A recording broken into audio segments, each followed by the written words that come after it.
against the legislature passing House Bill 93.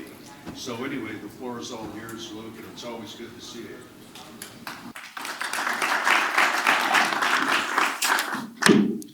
Well, thank you, Rich, and thank you, Kevin, and thank you to all of you for hosting me today. I want to start with just a quick story of how I first got started doing this work of advocacy and how it came about that we formed this organization called ReClaim Idaho. How many people here, if we could get a show of hands, recall an initiative that was on your ballot back in 2018 called the Medicaid expansion? It was called Proposition 2. Okay, so we're familiar. A few of our guests today, might have been about 12 years old at the time. But what Medicaid expansion was all about was something called the Medicaid gap. Somewhere between 60 and 100,000 people who didn't have health care, who needed health care, most of whom were working, so they made too much money to qualify for Medicaid because they were working, but they didn't make enough money to qualify for any other program to help get them health insurance. And they couldn't possibly afford health insurance just by trying to purchase it on a private market. So they went without health care. And to give you a sense of how big of a problem that was, there was a story of a young woman in Idaho Falls who worked at a U-Haul center. And her story was shared around a lot at the time. What happened, her name was Jenny Steinke. What happened to her is in the middle of a short vacation from work, she died tragically. And it wasn't because she had some kind of terminal illness or some kind of tragic, unforeseeable accident. It was simply that she had asthma, and she had an asthma attack, and she couldn't afford a new inhaler. So she died simply because she couldn't afford to stay alive. She didn't have health insurance. She fell in the Medicaid gap. I'm not here today to talk about Medicaid expansion. I'm here to talk specifically about something called the Ballot Initiative process. This process that enables citizens in Idaho to put things directly on the ballot. Back in 2017, some friends and I got together in North Idaho, where I grew up. I grew up around Sandpoint and Sagal. And we wanted to do something about this Medicaid gap problem. At the time, we didn't really know anything about the ballot initiative process, but we knew we wanted to do something to help people get health care. And eventually we discovered that Idaho is one of about 25 states. We're one of about half of the states in the country that has access to this thing called the ballot initiative process. It's actually part of our state constitution ever since 1912, when there was a constitutional amendment put forward by the legislature, and it was voted for by 72% of the population of Idaho to create this thing called the initiative process. And what it was all about was giving the citizens of Idaho a way to address urgent problems that the public is really concerned with in those moments when the legislature, for whatever reason, is not willing to act. And that's exactly what happened back in 2018 for Medicaid expansion. This was a problem that there was plenty of indication all around the state that the people of Idaho wanted some type of action to give relief to these people who needed health care. But for whatever reason, about 5 years had gone by, and every year in the legislature, there was some type of proposal that came up, but it usually was just quickly shot down, and it wouldn't even make it out of committee. And one time only it made it out of committee, made it to the floor of the House of Representatives, but then it was quickly shot down there. And one thing that was striking is that when we launched the campaign, when we built a coalition to get that Medicaid expansion initiative on the ballot, and then when it made it all the way to the ballot in November of 2018 and people voted, 61% of the people of Idaho voted yes to pass that initiative. And it also passed by a majority in almost every county in the entire state. So that was really a pretty shocking outcome, that something that was so desperately wanted by so many people and that was so popular among the vast majority of people of Idaho, including in this county, by the way, the majority voted for it. But the legislature just wasn't willing to budge on that issue. It was actually an unpopular thing in the legislature, but very popular out among the public.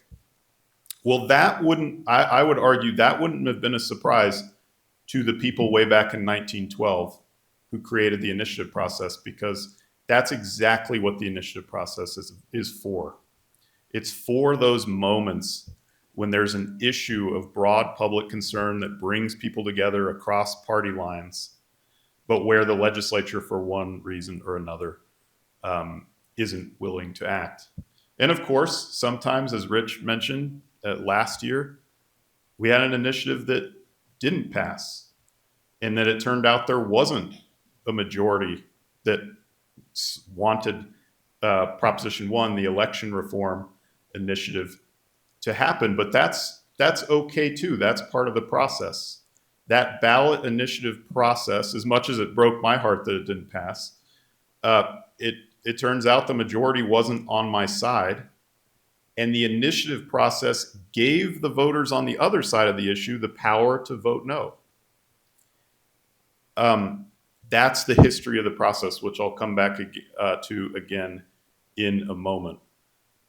The reason why we at ReClaim Idaho are going around the state and giving some talks similar to this one and speaking up about the ballot initiative process is because, unfortunately, for the last several years, legislators have tried to weaken the process and in some cases dismantle the process and really take that right away from the voters of Idaho to bring initiatives to the public. To give you a sense of the risk that's out there, just in 2025 alone, this happened not just in Idaho, but in states all across the country where they have initiatives in their states. State legislatures around the country proposed over 150 separate bills to weaken the ballot initiative process or try to dismantle the ballot initiative process. What's happened in my analysis of it is that there are a whole lot of different groups for different reasons all over the country in state legislatures, including Idaho, who look at one issue or another and they say, I'm against, maybe I'm against something like Medicaid expansion. Maybe I don't want, for whatever reason, maybe I don't want the minimum wage to be raised. Maybe, I'm concerned about this or that initiative that's being proposed. So I'm going to advocate to actually dismantle the process itself.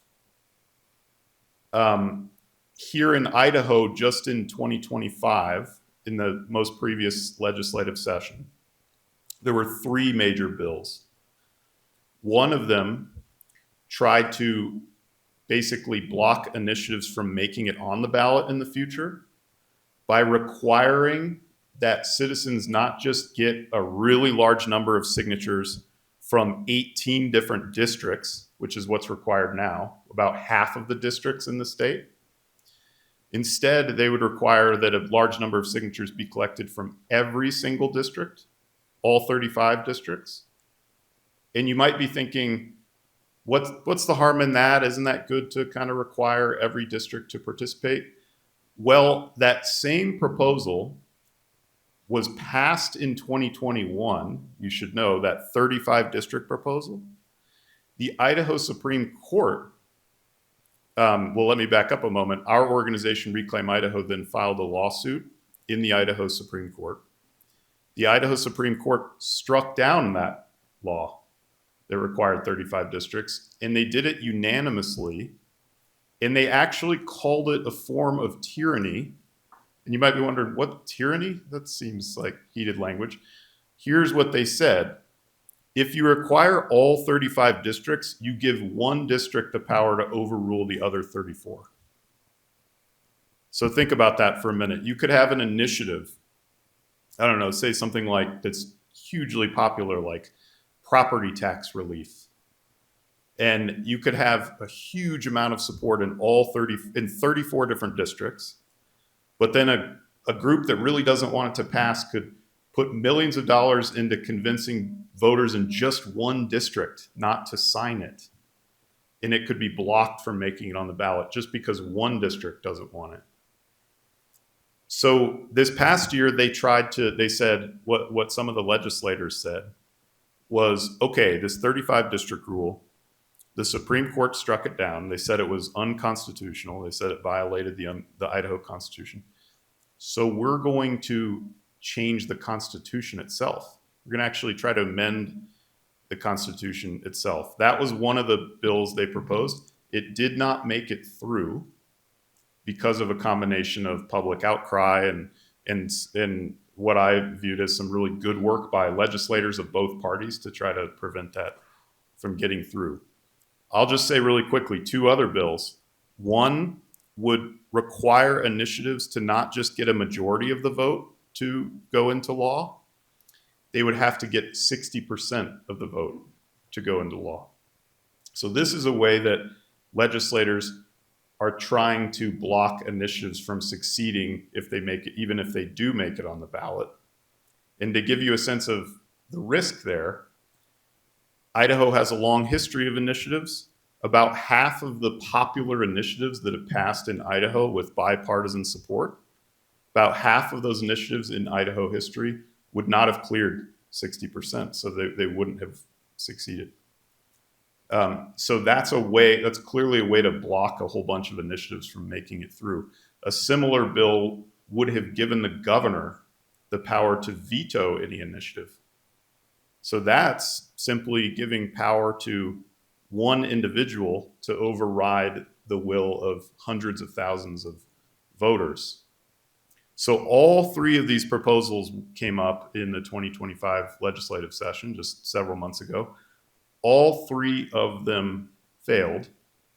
And again, it was because enough people really spoke up and said, no, we like the initiative process. Doesn't mean we like every issue that ends up on the ballot, but we actually want to see initiative rights protected. And that's a big part of why we're going around talking about the initiative process. We at least want people around the state to be aware that pretty much every legislative session for the last several years, there's been this attempt to significantly change and weaken the initiative process. In some cases, to go so far as to make it pretty much impossible for initiatives to succeed. The initiative process, it's so important to understand, is a proud tradition in Idaho, and it is a nonpartisan tradition.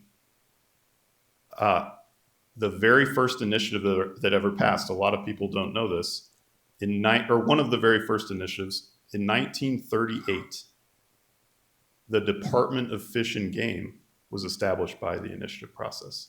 And that was because a bipartisan group of people came together and said, we're concerned that the management of wildlife in our state has become too political. So we want to create a little bit more of a civil service around the management of wildlife. And that was a very popular idea, and they created the Department of Fish and Game. There's something called the Sunshine Law that creates a whole lot more transparency in our elections by requiring donors to political campaigns to reveal themselves. That was only done because of the initiative process. It would have been very difficult to get that type of transparency if you were relying on the legislature to kind of police themselves. But the initiative did it. In the 1982, one of the most popular laws we have in Idaho, the homeowner property tax exemption law, that was because of an initiative. It would have been very difficult. And for years, advocates for property tax relief tried to get something in the legislature. It happened because we have an initiative process. All of these laws created by initiative had broad bipartisan support.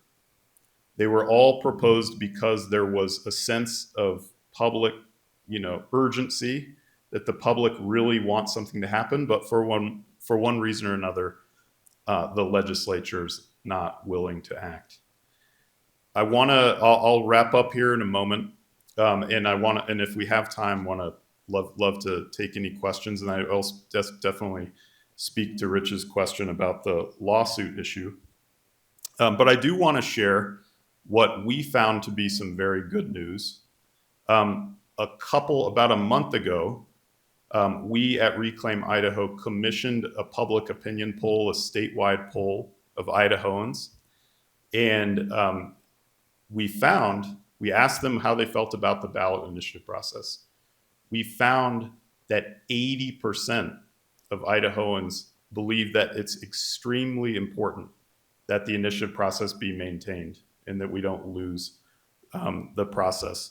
And our field director, Abby Sanford, is here, and she'll pass around copies of that poll just so that you have this information. I think you'll find it interesting. We break down the numbers in different ways. Another finding is that 71% of the voters of Idaho oppose attempts to restrict the initiative process or weaken the initiative process. 74% say that they would be more likely to oppose a candidate if that candidate voted to restrict the process. And you'll see in this survey that those numbers really break down across party lines. So you see more support from both independents and Democrats for the initiative process, but you still see a large majority of Republicans also supporting the initiative process. And we don't know all the feelings that went into it or all the ideas that went into it when voters responded this way. But one hunch that we have is that voters really do understand that this is a proud tradition in our state, that it's a good thing for voters to have this power, even if you don't like every single initiative that appears on your ballot. You still want the process to be maintained. And if there's an initiative that you really don't like that appears on your ballot, you get to vote no. And as we saw last year, it doesn't become law if it can't win the support of the majority. The last thing I'll say before opening it up is if you're someone who's concerned about this, make sure you talk to us afterwards. We'll hang around for a little bit, and you can actually sign up with us to let us know that you're someone who's willing to speak up during the legislative session in defense of the initiative process. That's going to be really important because even though this survey is promising from our point of view that 80% of Idahoans think the process is extremely important to maintain, we know that these surveys aren't nearly as important as individual personal stories and individuals actually speaking up and letting their legislators know why the process is important to them. Actually hearing from someone in your own legislative district as a legislator, hearing from someone in your district tell you why this process is important and why you believe it ought to be maintained. And we believe we're only going to be able to protect the process if enough people out there are willing to speak up in defense of it.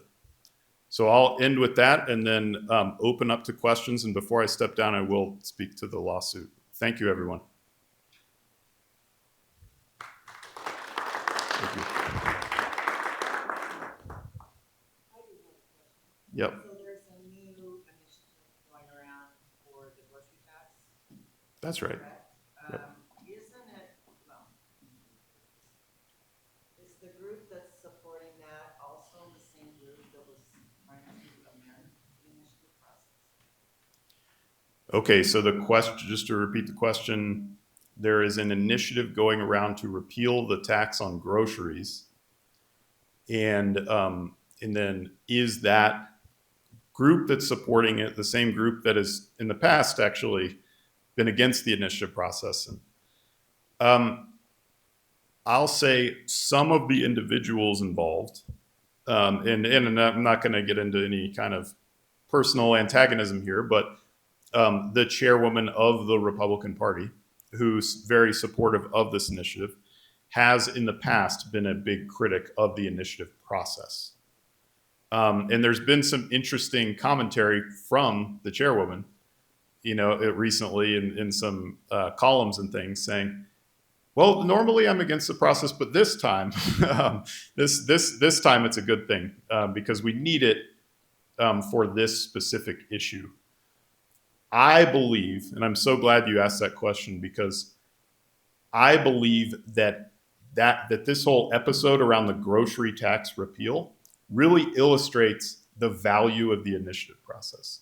And it illustrates the history and the tradition and what it means.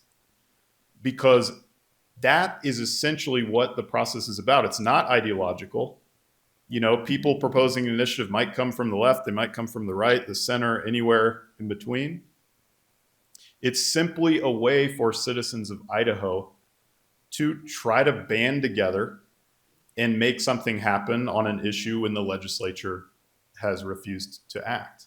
And in this case, the grocery tax repeal is being supported by some of the most conservative activists around the state, including in some very rural county Republican parties and things. And that just really illustrates that initiatives can come from everywhere. And throughout Idaho history, people all across the political spectrum have used the process and have valued it. Yep, Can you Lawrence. talk a little bit on the fact the legislature could reverse an initiative if they took it upon themselves to do so?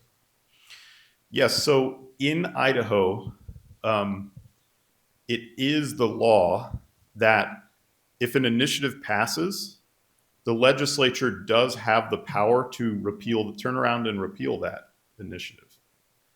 Now, what we've seen is just because they have that power, they don't always do it. So with Medicaid expansion, the majority in the legislature were against Medicaid expansion. But then the initiative passed, and there was some will to try to repeal it. But it didn't get very far, and that was because a lot of legislators looked hard at that and thought, I just don't want to go against the vast majority of the public on that. Of course, I will add that it hasn't been easy. It's been a struggle ever since the passage of Medicaid expansion and to defend it.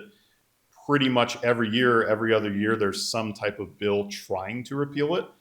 But to this day, 7 years after the passage of Medicaid expansion, the program still stands. So, but I will just add, you'll see in this polling that we've passed around that the vast majority of people in Idaho feel very uneasy about the legislature using its power to repeal an initiative. And I believe that's a good thing that the public feels that way. It's not that initiatives are flawless. Even an initiative that's supported by a majority could have some serious problems. And I think overall, it's a good thing that the legislature at least has the power to amend an initiative. I hope they would amend it to make it better.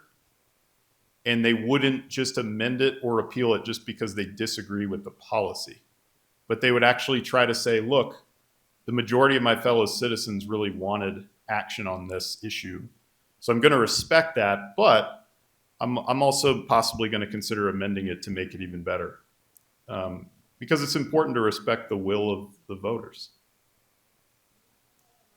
Oh, yeah, and because we've got 2 minutes. Okay, so ReClaim Idaho is one organization among many, including Rich referred to a group called Take Back Idaho that's led by the former Chief Justice of the Supreme Court, Jim Jones, and the former Speaker of the House, Bruce Newcomb, and a bunch of other people. Take Back Idaho is also supporting lawsuit. A group called Committee to Protect and Preserve the Constitution is actually the leading petitioner in the lawsuit, along with several other groups, including the Moscow School District and several individuals. And what this lawsuit is about is trying to overturn the new private school voucher law that was created by House Bill 93. And the basic purpose, the basic argument of the lawsuit is that in Idaho, we have a constitutional obligation to fully fund a general, thorough, and uniform system of public education. And the argument is that by creating a private school voucher system that sends public dollars to private education, we're draining funds from public schools. We're making it much more difficult to meet our constitutional obligation. And that money that we're pulling from public schools does not contribute to a general, uniform, and thorough public education because private schools don't have to accept everyone. Private schools can, they don't always do it, but they do have the power if they want to deny admission based on religious affiliation, based on special needs, and based on other categories as well. But two of the petitioners in the lawsuit, one is someone whose child was denied admission because they were simply a different denomination of Christian than the school. Another is concerned that they won't have the same opportunities because their children have special needs and are being served currently by a public school in Rexburg. So that lawsuit has been filed. Now there's a waiting period as the Attorney General has a chance to respond by November 10th. The Idaho legislature has also intervened to respond, to actually defend the private school voucher law. And so the Idaho legislature will be defending it along with the Attorney General. There was an out-of-state pro-voucher organization that tried to intervene, but their intervention was denied by the court.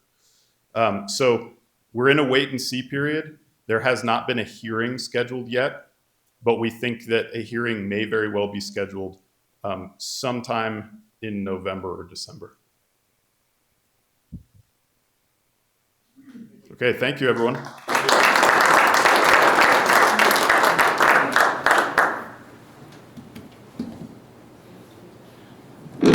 Thank you, Luke, for coming and speaking to our group.